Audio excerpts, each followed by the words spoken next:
Hello दोस्तों, कैसे हो? उम्मीद करता हूँ कि अच्छे होंगे। दोस्तों आज भी इस वीडियो में जानने वाले हैं IGIMS हॉस्पिटल के ऊपर, Indira Gandhi institute of medical science.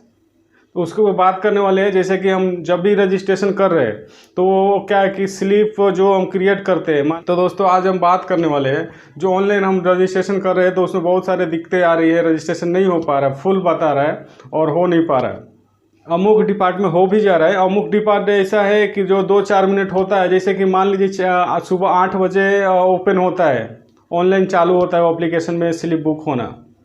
तो बट होता क्या है कि अलग अलग डिपार्ट है। जैसे आप यहाँ पे देख रहे हो, आप मैं यहाँ पे दिखाना चाह रहा हूँ, इतना बहुत सारे डिपार्ट है। इसमें क्या कि बहुत में हो जा रहा है, बहुत में नहीं हो पा रहा है। तो 2-4 मिनट होता है, उसके बाद फुल बताता है और स्लिप क्रिएट नहीं होता है। हम रजिस्ट्रेशन बहुत बार करते हैं बट होता नहीं है। तो आज उसी के ऊपर बात करेंगे और उसका हम सोल्यूशन बताने वाले हैं कि अगर हमको कोई डिपार्ट में स्लिप क्रिएट करना और रजिस्ट्रेशन करना हो पेशेंट का डॉक्टर से मिलने के लिए, तो अगर नहीं होता तो हमको क्या करना चाहिए।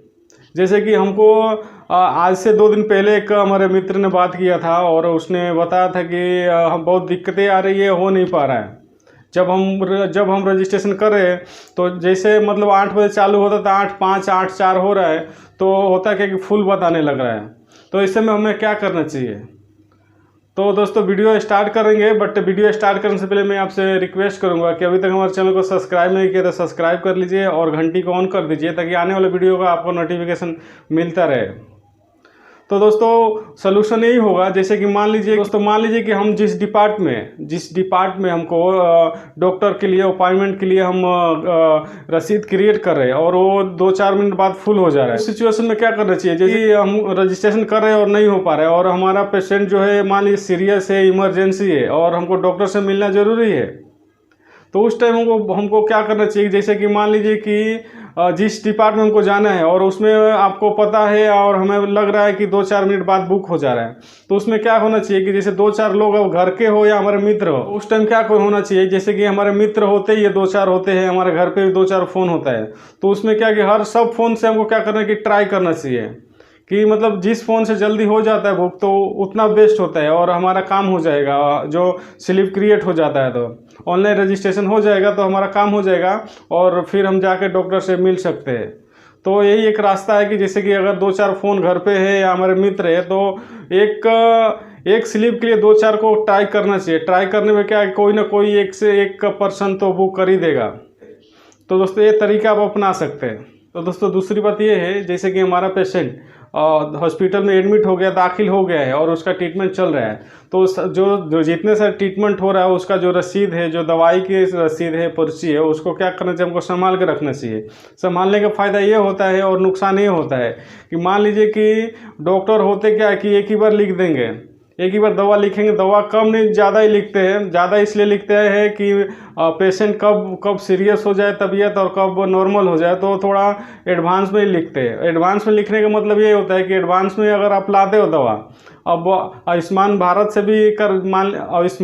भी अगर ट्रीटमेंट चल रहा है उसमें भी कुछ एडवांस दवा आपके पास होगा ही और लाना ही पड़ता है। और प्राइवेट सेक्टर से भी आप करवा रहे हो तो भी उसमें एडवांस दवा लाना ही पड़ता है और होना चाहिए। और होने का रीज़न ये है कि आपका जो एडवांस रहता है वो आप रिटर्न भी कर सकते। एडवांस इसलिए होता है कि आपका जो एडवांस लाओगे तो ऐसा कुछ है नहीं कि आपका जो नुकसान है और बिगड़ जाएगा दवा, आपके काम में नहीं आएगा। काम में नहीं आता है तो आप उसको रिटर्न कर सकते हो। रिटर्न के लिए क्या है कि मैंने अपने वीडियो को पहले लिखा था कि दवाई की पर्ची क्यों बचा कर रखना चाहिए। मैंने अपने वीडियो को पहले लिखा था कि दवा का पर्ची संभालना ज़रूरी है। तो संभालने का मतलब ये है कि अगर दवा का पर्ची अगर आप संभाल के रखोगे तो चाहे कितने हज़ार का दवा हो, अगर पर्ची आपके पास है तो आप जो दवा बच जाता, जो एक्स्ट्रा है या ज़्यादा है, उसको आप आराम से रिटर्न कर सकते हो और जो पेमेंट आप पे किए वो रिटर्न ले सकते हो, हो जाता है ईजिली। तो प्राइवेट मेडिकल हो वहाँ पे भी और जो गवर्नमेंट मेडिकल है वहाँ पे भी। गवर्नमेंट मेडिकल है वहाँ पे आपको पैसा नहीं मिलेगा, वहाँ पे भी आप दवा वापस कर सकते हो जो एक्स्ट्रा है, जो गवर्नमेंट डिपार्ट से, जो आयुष्मान भारत से अगर आपका इलाज चल रहा है, आपके पेशेंट का इलाज चल रहा है, तो आप वो भी दवा रिटर्न कर सकते हो। रिटर्न करोगे तो उसमें होगा क्या जो पैसे आपके कार्ड पे ट्रांसफ़र हुआ है, मान लीजिए कि आपका जो पेशेंट है उसको ऑपरेशन करवाना है कोई चीज़ का, और उसमें कुछ 60-80 हज़ार खर्चा है, और वो कार्ड पे आपका ट्रांसफ़र किया है सरकार ने, और आयुष्मान भारत ऑफिस वाले आपके कार्ड पे सारे रिपोर्ट देखने के बाद ट्रांसफ़र कर दिए कि आपका दवा इतने हज़ार और इतने पैसे में इलाज हो जाएगा, और कम ज़्यादा होगा तो हम लास्ट में देखेंगे। तो उसमें होगा क्या कि मान लीजिए कि आपने 10-5 हज़ार का दवा एक्स्ट्रा ले लिया है, और डॉक्टर ने लिख दिया, हो जाता है, आ जाता है पास में, तो एक्स्ट्रा आ गया है। तो मान लीजिए 5,000 या 10,000 का दवा एक्स्ट्रा है और बच गया है, तो उसको लास्ट में या बीच में भी आप उसको रिटर्न कर सकते। 5,000 10,000 का दवा बच गया है, वो दवा आपको क्या करना है, आयुष्मान भारत का जो मेडिकल होता है वहाँ पे आप रिटर्न कर सकते हो। रिटर्न करोगे तो आपको कैश पैसे नहीं मिलेंगे, बट वो जो पैसे, मान लीजिए कि 10,000 का दवा बच गया, 5,000 का दवा बच गया है, और जैसे आप सरकारी मेडिकल पे दोगे तो देने के बाद जो आपके कार्ड पे से पैसे कटे रहेंगे, जो कार्ड पे से मान लीजिए पैसे कटे हैं जो ट्रांसफ़र हुआ उसमें फिर से वो जुड़ जाएंगे, और पैसे वो जुड़ जाएंगे। मतलब क्या होता है कि मान लीजिए गवर्नमेंट आपको पर परिवार में पर साल आपको क्या होता है कि ये 5 लाख दे रही है। 5 लाख देने का मतलब क्या है कि 5 लाख दे रही है, जैसे कि 5 लाख में आपके घर में 2 लोग भी हो सकते हैं, 4 लोग भी हो सकते हैं, 5 लोग भी हो सकते हैं। मान लीजिए कि एक पर्सन जो आपके घर में है वो बीमार है, मान लीजिए आपके फैमिली में कोई एक पर्सन बीमार हो जाता है, और गवर्नमेंट ने उस कार्ड पे 60,000 रुपया ट्रांसफ़र देती है कि आप आयुष्मान भारत से आप इलाज करा सकते हो।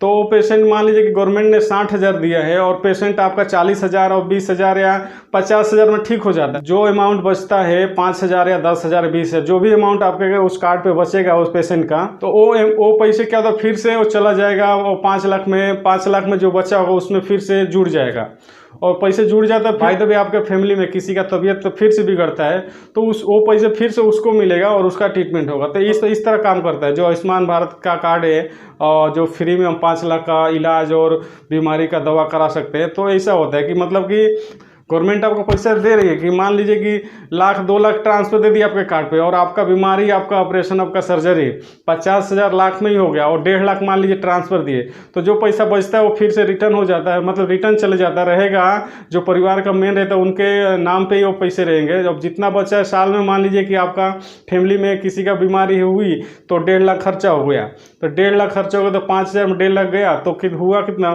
3.5 लाख बचा। अब 3.5 लाख बचा है, तो मान लीजिए फैमिली में 4 या 5 पर्सन है या 2 है, जो भी है, तो एक पर्सन के पीछे 1.5 लाख बिगड़ गया, तो आपके सिर्फ 3.5 लाख बचा है। अब 3.5 लाख आपके परिवार में, मान लीजिए परिवार में फिर से दूसरे किसी का तबीयत बिगड़ जाता है, तो जो गवर्नमेंट ने जो नियम लागू किया है, जो 3.5 लाख बचा है, वो फिर से उसके पीछे बीमारी के लिए जो गवर्नमेंट फिर से आपको उस कार्ड द्वारा इलाज करा सकते हो। मान लीजिए उनका भी ठीक हो जाता है, दूसरे का होता है। तो इस तरह के आगे 5 लाख का जो बीमा है, जो आयुष्मान भारत योजना के तहत 5 लाख का दे रही है गवर्नमेंट पर परिवार को, तो करवा सकता है। फिर से मान लीजिए साल बीत जाता है, तो दूसरी साल में फिर से आपको 5 लाख मिलेगा उसी परिवार में, और बीमारी हो या ना हो, मतलब गवर्नमेंट ने योजना निकाल दिया है, तो आप और हम सब मिल के लाभ ले सकते हैं। तो बात करें तो पर्ची के बारे में कि पर्ची हमको संभाल के क्यों रखना चाहिए, तो दवा के बारे में तो बता ही दिया कि दवा अगर बचता है तो आप रिटर्न कर सकते हो, बट पर्ची रहेगा तो ही होगा, नहीं तो नहीं लेगा, ना गवर्नमेंट वाला लेगा ना प्राइवेट वाला मेडिकल वाला लेगा। इसलिए पर्ची को संभाल के रखना बहुत ज़रूरी है। दूसरी बात क्या है कि मान लीजिए कोई रिपोर्ट भी करवाते हो, तो हर रिपोर्ट का आपको एक पर्ची मिलेगा, तो पर्ची आप लीजिए कोई रिपोर्ट भी करवाते हो, क्योंकि रिपोर्ट भी सस्ता में सस्ता, महंगा में रिपोर्ट हो रहा है, तो आयुष्मान भारत से अगर हो तो उससे भी करा सकते हो फ्री में, और गवर्नमेंट जो चार्ज देगी, और प्राइवेट सेक्टर से हो तो प्राइवेट सेक्टर से भी आप पैसे के पेमेंट कैश दे के करवा सकते हो। उसमें होता क्या कि वो सारे रिपोर्ट का भी आपका जो स्लिप होता है वो रखना ज़रूरी होता है, क्योंकि वो रखते हो तो आपको पूरा डिटेल्स पता चलता है कि आपने जो पेमेंट कितना, आपका खर्चा हुआ, आपने कहाँ कितना दिया, कितना चार्ज था, कितना क्या था। दूसरी बात ये कि अगर आपका आयुष्मान भारत कार्ड से इलाज हो रहा है, वो पेशेंट आपका है, तो उसका भी रसीद और चिट्ठी और स्लिप रखना बहुत ज़रूरी है, क्योंकि उसमें आपका रिकॉर्ड में पता चलता है कि लीजिए गवर्नमेंट ने 40, 50 लाख, 80,000 जो भी ट्रांसफ़र दिया बीमारी में, तो हमारा पूरा जो खर्चा हुआ, हमने कितना सारा रिपोर्ट करवाया है, उसका कितना चार्ज है, उसके बाद हमारा मेडिकल का कितना, दवा का जो चार्ज है, वो टोटली मिला के आप देख सकते हो कि अगर हमारे गवर्नमेंट ने बीमारी के लिए हमको अगर 50,000 या 80,000 हमारे कार्ड पे, हमारे नंबर पे ट्रांसफ़र दिया है, तो टोटल खर्चा हुआ या बचा, तो दोस्तों आप ये सब आइडिया लगा सकते हो, बट स्लिप वो आप रखोगे तो दोस्तों ये छोटी सी जानकारी देना था आपको। और रजिस्ट्रेशन और स्लिप क्रिएट करने में आपको कोई दिक्कत हो रही है, प्रॉब्लम हो रही है या नहीं हो रही है आपसे, तो आप हमसे बात कर सकते हो और आप हमको इंस्टाग्राम पे मैसेज कर सकते हो। इंस्टाग्राम के आईडी मैंने डिस्क्रिप्शन में दे दिया है, आप वहाँ पर जाइए। इंस्टाग्राम पे हमको कोई भी दिक्कत है तो मैसेज कीजिए, मैं उसका रिप्लाई दूंगा और जहाँ तक होगा मैं सॉल्यूशन करने का कोशिश करूँगा। तो मिलेंगे नेक्स्ट वीडियो में, तब तक के लिए थैंक यू।